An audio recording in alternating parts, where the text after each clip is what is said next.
That A. He said, yeah. Okay.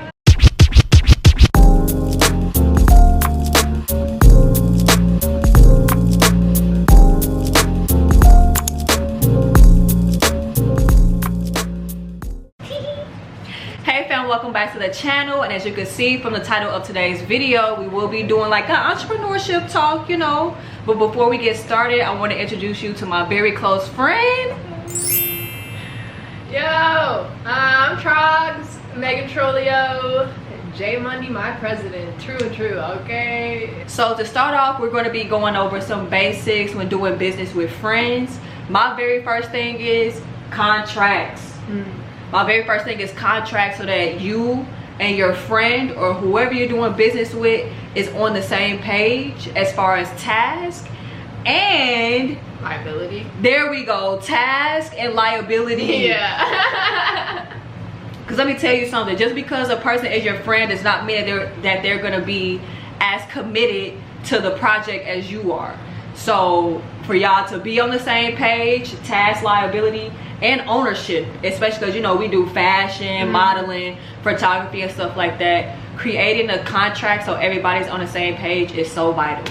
Because, hey, some people just won't show up. Some people just kind of do their own thing. And sometimes stuff happens. So keeping everybody on the same page, contracts. Yeah, it's good to at least get stuff written down so you have like shared understanding. Right.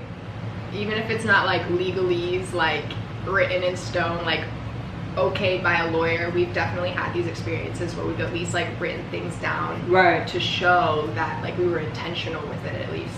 Right. Yeah. Aside from contracts are invoices. If you don't know what an invoice is, it is basically a digital receipt, a way for you to get paid. There's plenty of ways for you to create invoices and contracts, which I'll have that in the description box. But having an invoice is a great way for you to get paid through digital forms. Because can you mail an invoice? Like email or physical mail? Like physical mail. Both, yeah. Okay, well you can also print out the invoice and like give it to them in person, mail it or whatever. But having an invoice is a great way for you to get paid. Because here's another thing. As a beginning entrepreneur, as an aspiring entrepreneur, because I'm a professional person but I'm still gaining recognition in my craft, people gonna try and play you. Yeah. September will make 6 years of me doing this modeling, putting on shows in the full nine. Just because I'm 6 years in, people still gonna try and play me. Yeah, for real. Meaning not pay me for all of the work that I'm putting in. Nah, not doing that. So having invoices and having it established beforehand that things are paid, or if it's a collaboration, because collaboration means that y'all are collaborating and not getting paid. Because I'm finna bring up a story to Move, yeah, that's actually a real move there. Right, so going back to the contract, that needs to be explained as well. Who's getting paid, who's not getting paid. If people aren't getting paid physical dollars, are there any incentives for the workers or anything like that? Put that in your contract as well, and whatever's in the contract should be on the invoice. Because story time, yikes. So I was finding photographers for a show that I was putting on with Charles Designs, and I let the photographers know like, hey, I'm only able to do collaborations right now because I've technically been out of a full-time job since, when was Gigi's funeral? March. Right before Gigi's funeral is when they laid me off. So I've been doing entrepreneurship full-time since then. So, you know, funds is kind of low, but you know, I still at least want to provide like travel, because I do public transportation. So if I could provide travel, I was bringing waters, you know, having some type of incentives. And the people were still asking me about what the pay rate was after they said that they could do it. Huh? I thoroughly explained that this was a collaboration, so, and then you say that you can do it. Why go back and ask me what you trying to get out of it? Like, don't say that you can do it and then ask what the rate is. You need to have all of that established before you agree to do something. Because in my head, I'm thinking, you know, I'm moving on to the next task. Putting on a show is not easy. So then having to go back and kind of figure that out, Nah. just don't say that you can do it without bringing up what you want to return before. Because I can't know what you want in return, and that's how people get scammed. Not saying what they want in return and just agreeing to stuff. Oh, me and Charles have been doing business for a long time now. So one of the things I want to ask you is, how do you set boundaries when doing business? It's hard because you gotta know yourself. Yeah. And not everyone, you know, like, we can be so creative as a creative and so imaginative, but then like understanding yourself and what you're going to bring before anyone else you work with, especially if it's your idea too, right? Like, you ever work with someone and they have this great idea and they push it 20% of the way and expect you to get like the rest of it, and then they all get mad when it's not what they were thought about, and it's like, we didn't work together, you just passed it off without working with each other. Boundaries are only something that you can set for yourself, period.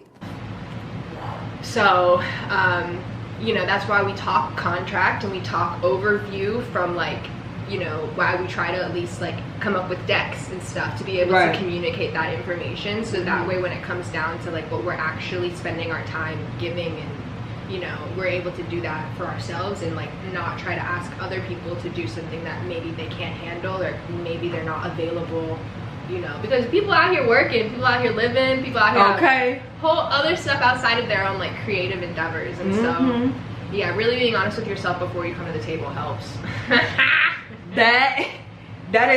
It's hard too. But you ate that down, because boundaries do come from you setting it within yourself. Please don't allow yourself to be overworked. You know, and I'm only saying that from experience. Please do not allow yourself to be overworked, because if you're a good worker, people are going to take advantage of you because they know that you're going to get the task done. And that's not fair to you, especially if they're not providing any other financial incentives or any other personal incentives, you know. For me, how I set boundaries, backstory. While I was doing Picture Perfect in school, I was also a part of Black Student Union. One of the things I commended Brianna on, who was our president, I don't remember, it was a while since we've been in school. When we first started the semester, we all took personality tests. So we were able to see how all of our personalities differ, and we were able to come to a common ground on, you know, y'all have this personality types, y'all have this personality types. So moving forward, when we got to planning events, like how me and Essence was doing, and everybody was doing their whole little thing, we were able to see people face value because we knew their personality type as a human and not seeing their personality type as a great worker. So I advise anybody who does group activities, I'm not saying that you always have to do a personality test, but seeing people face value for who they are as a human helps everything be smoother. Because like how Chalk said, we got lives outside of working, and people just be dumping work on. Like it ain't mental illnesses going on, like folks struggling financially, right? Like, so yeah, I definitely feel like you have to set boundaries when it comes to business, especially business with friends, because also everybody's level of professionalism is different. So being able to see people face value, as somebody with lots of professionalism experience, I'm able to give grace and help people build their professionalism within their own self as business owners, creators, and the full nine. But being assertive and expecting people to do things without telling them, because we about to get to communication next, that does no value. That does no value, and if anything, that makes the task force harder. So with communication, story time. Y'all know I was coaching models because I have been doing a lot of shows at the beginning of the year, and people was feeling your girl, so I'm like, okay, let me get back into coaching. My birthday is in May. Right before my birthday, I told them that I needed more communication from them. The reason why I started model coaching, like I just said, the demand was up. I've been putting on shows, being around models for the past 6 years. I really enjoy model coaching. I was a part of a model coaching opportunity last year, and that fell to shit on a executive level. So being a solo producer, which is also very hard, I'm like, okay, let me coach these 2 models like as a trial run, you know, to make sure that I can be able to handle producing everything on my own. Though through the end of that experience, I've been able to know that I can produce everything on my own. I would have still been model coaching right now if the communication was up to par. But if you're super busy and you can't make something, let me know. Don't just not say nothing, you know? And that's why communication is so vital, because though I am a solo producer, I was working with a team. Charles was a designer. I had audience members. I had photographers, videographers.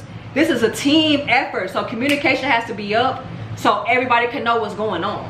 I think too, not diminishing or looking past opportunities just because they may not have a certain level of clout. Right. Like, we're still growing and learning, and there's something to be said about the energy that is created within a community.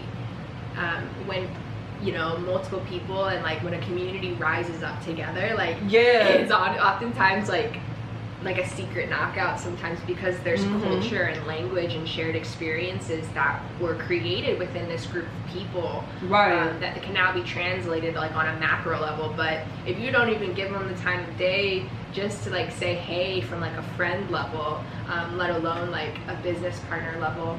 And then it's also like, if we're really in a simulation, like, who's to say what we do now isn't Vogue worthy, right? Like, it's just a matter of time, and the more scientific you can get it in recreating experiments and showing up, the more you can fine tune it and hone in your craft and continue to just, you know, shine. Build on God. But just communicate. If you're not in it, like, just let us know, because like that's really at the heart of it, most of it.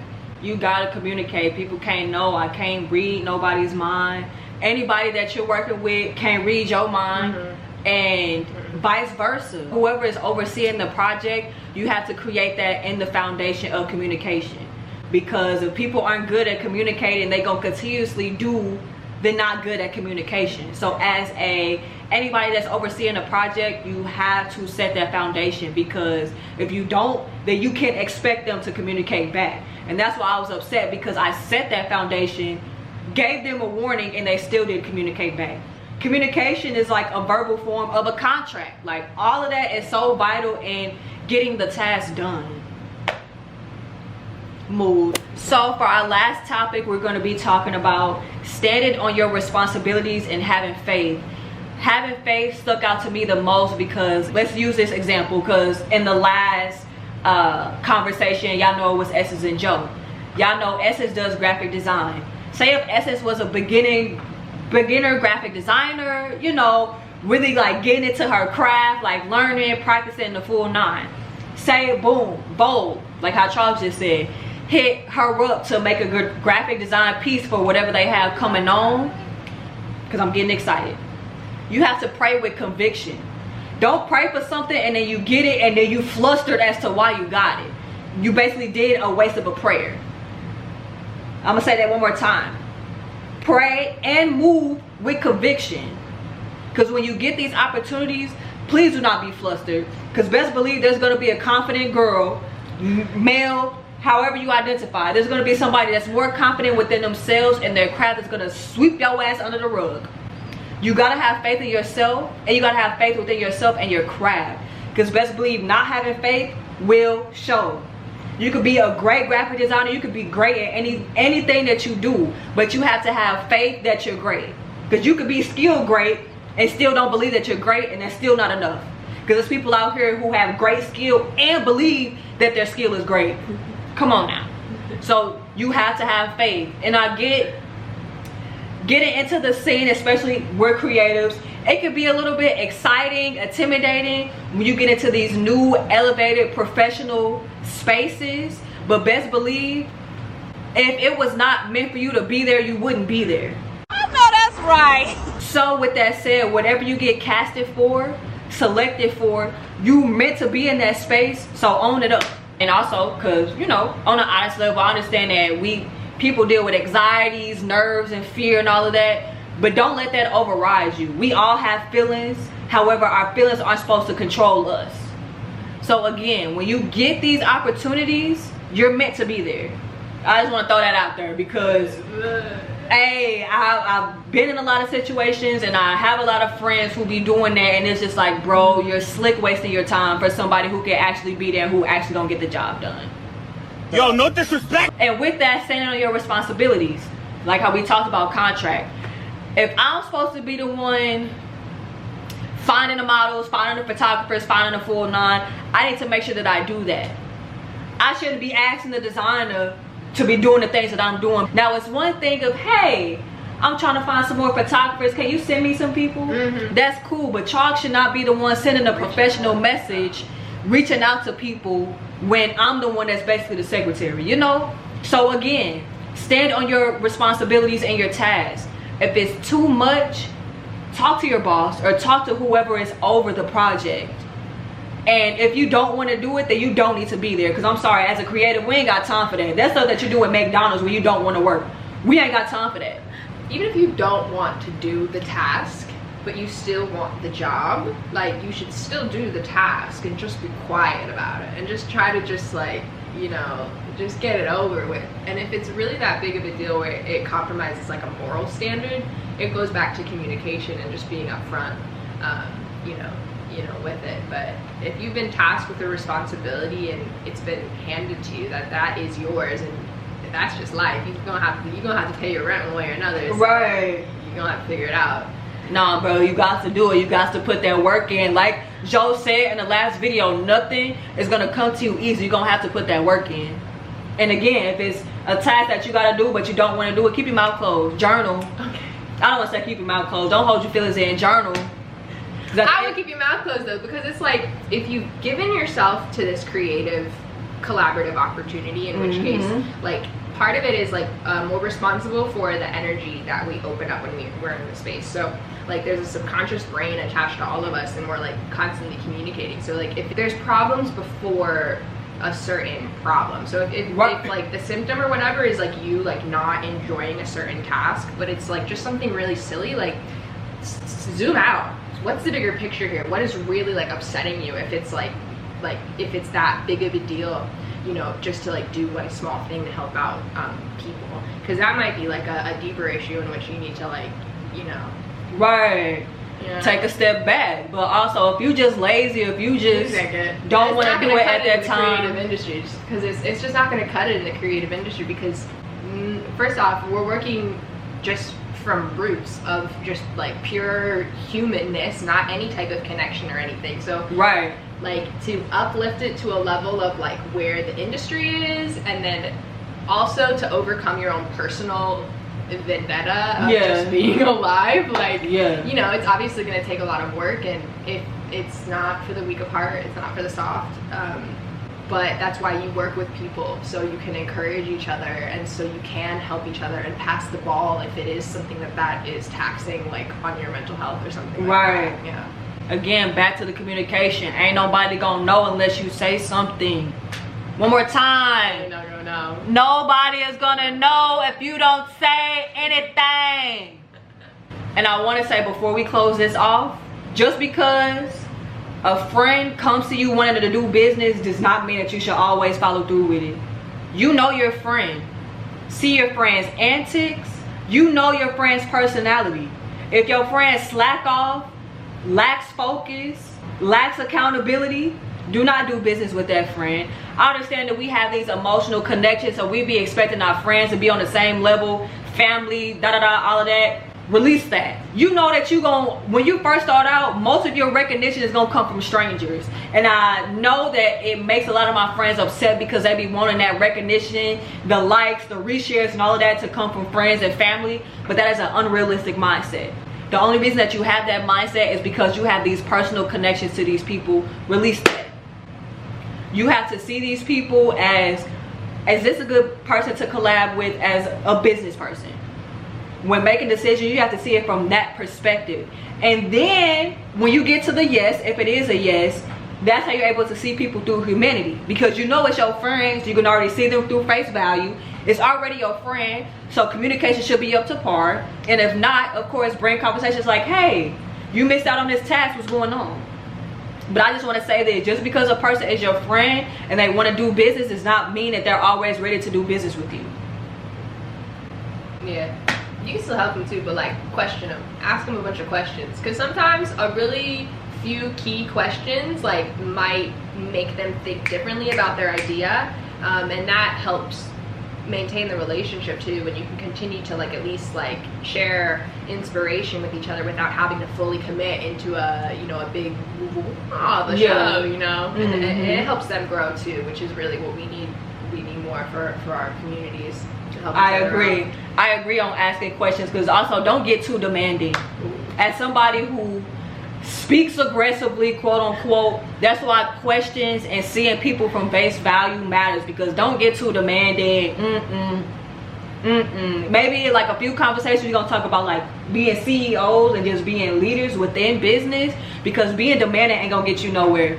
We have come from generation of problems from demanding within CEOs and manipulation within that space. So us as creatives, that's something that we shouldn't be doing.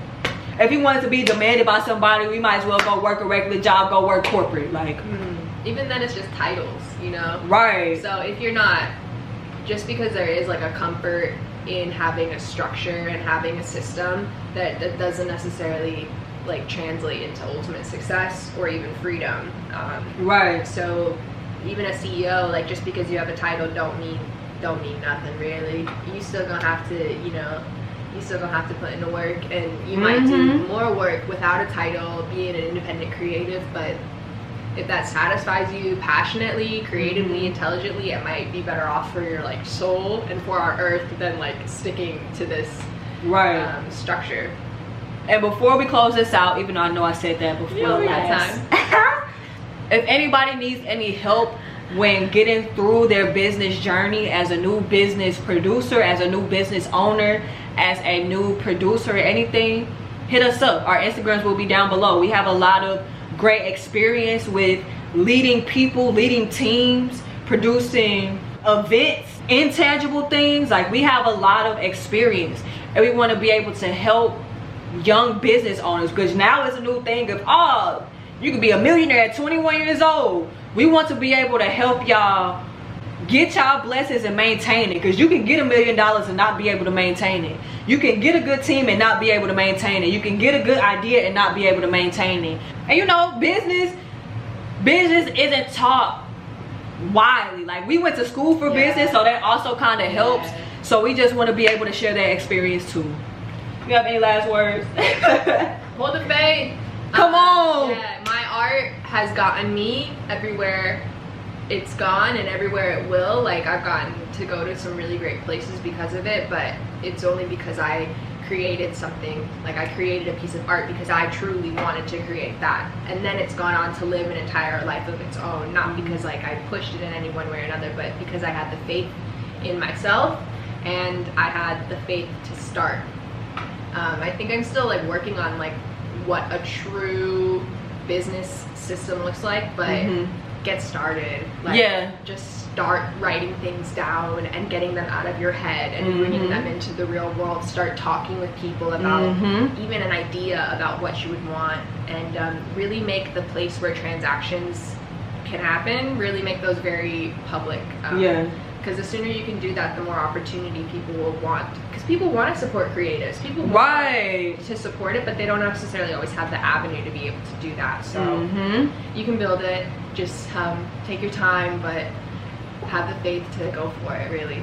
That part, because trying to create a system off jump does not work. You have to go through a lot of trial and error before you can find what works in that system. And then you get stuck in an era of planning, you know? My business Toroid, which is behind me, it's been a part of my life for so long, but I still haven't fully committed to the bit. But that doesn't mean I haven't started, and a lot of it too, I thought it was because I was afraid. Like, I was afraid of how abundant it could be, like just absolutely infinite. But I'm changing the narrative to be more of, maybe I needed rest rather than I was afraid. I was just needed to rest and take my time to process some things before I felt confident to really give it what I know I can. Good things take time. So. Good things take time, and I'm happy that you were able to switch your perspective from going against yourself to working with yourself. That's beautiful. You say keep working on it though. It's gonna be a long life, but we're gonna keep trying. That's all you can do. Okay. Okay. Yeah, so please hit us up if y'all have any questions, or if you just need somewhere to start and you don't know where to start, please hit us up. But thank y'all for tuning in to today's episode, and we'll see y'all in the next one. Yeah.